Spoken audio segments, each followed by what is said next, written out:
An important conversation that we don't have often is what does it mean to actually be financially healthy? What does it mean to be financially healthy or financially healthy? Mhm.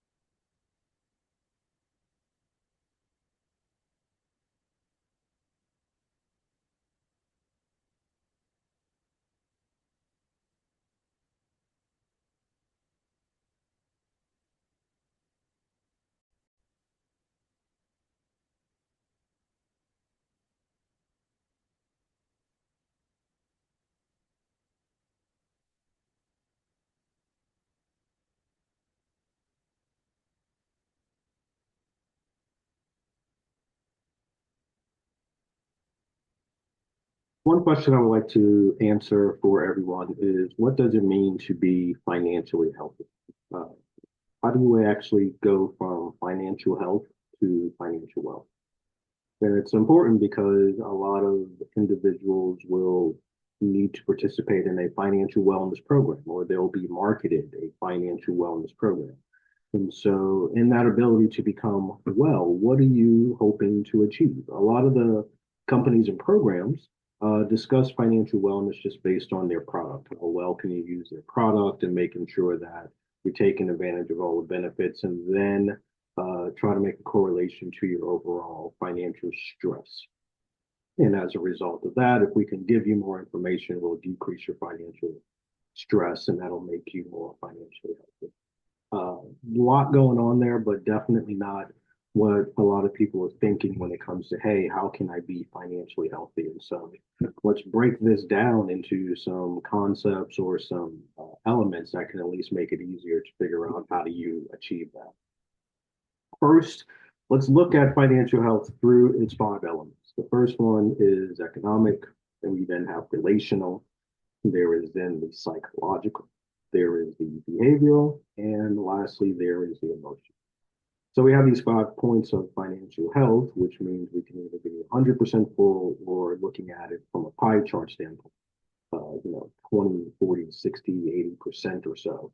That's how we can come to some type of agreement on, in totality, are we healthy or not? Are we 100%? Are we 80%, 60%, 40%, 20%, etc.?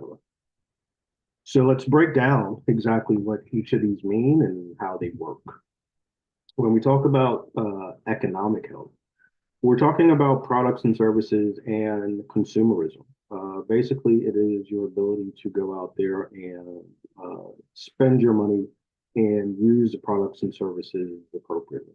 One of the things that we understand is that consumerism allows us to spend our money freely, but there are other aspects that we often don't take advantage of. The products and services that are under this economic element, for example, include working with financial advisors, working with mortgage brokers, insurance agents, a CPA to make sure that your taxes are okay, your accounting is okay, maybe a financial planner to ensure that you have a good plan for all of the things that are going to be financially necessary in the future.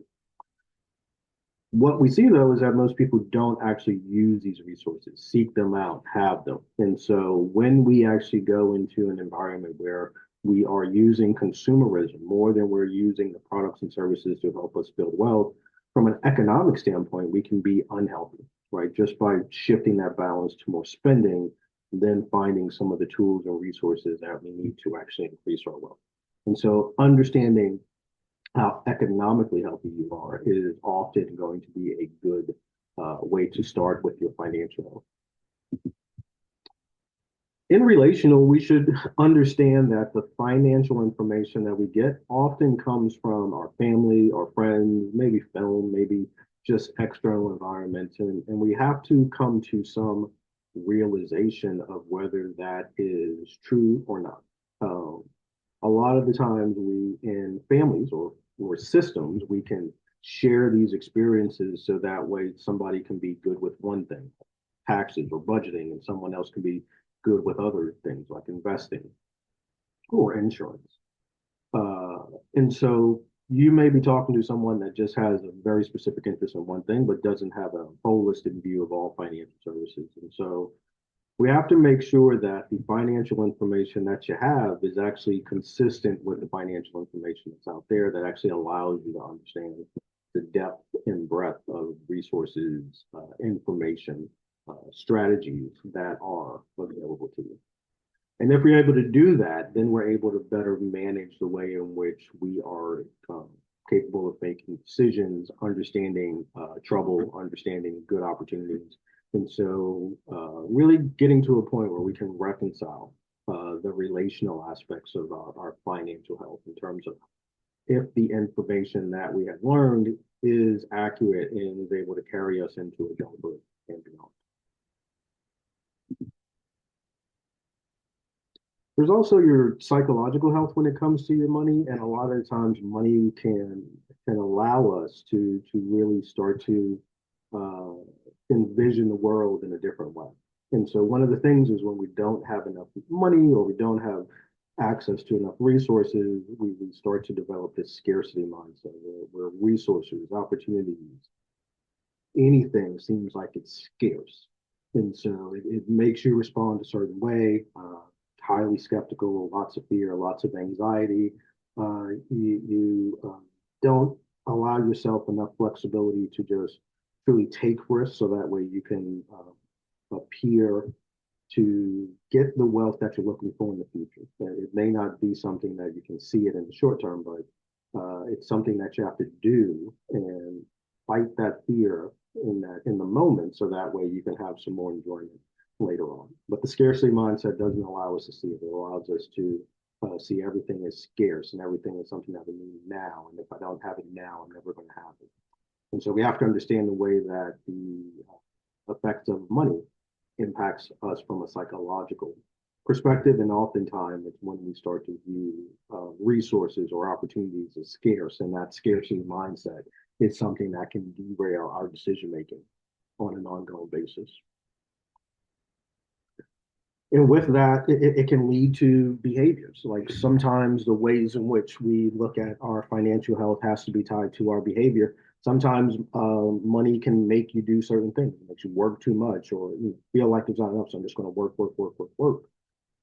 We also can do sorts of things that are not necessarily in our best interest when it comes to family dynamics, right? We may miss a birthday party or miss a good event just for work or just to be able to make that money or to keep things going. And so we have to look at the way in which we start to behave, which we see our the psychology and maybe the relational aspects of how we look at money manifesting into adulthood into some behaviors that we don't necessarily agree with.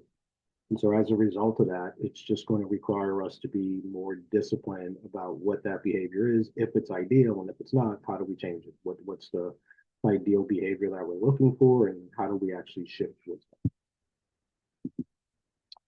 And in total, when we're trying to deal with behavior, when we're trying to make sure everything is relatively okay when it comes to the psychology, and then also to fill in the gaps in the relational information, it all starts with how do you feel about money? What are some of these emotional relationships that you have with money?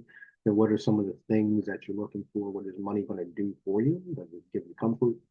Like when you're in a bad mood and going shopping, does that make you feel better? Like why is that something that we gravitate towards when we have financial distress, for example? And so understanding your emotional relationship with money is an essential part because we have to manage our emotions around money to be able to achieve some of the goals that we want to achieve later on in life. And so that's going to be an important aspect. And so again, we have these five different aspects of financial health. We have the economic, we have what is the relational, the way that we learn this information. We understand that from there is a psychological aspect that we have to approach, that sometimes that also starts to impact our behavior. And then lastly, as we just talked about here, it will start to impact our emotion. So those are the five overall. And what I like to say is you are, financially healthy when you're fine, like when you're all good, when it's okay. And I just want you to be fine overall. What does fine mean?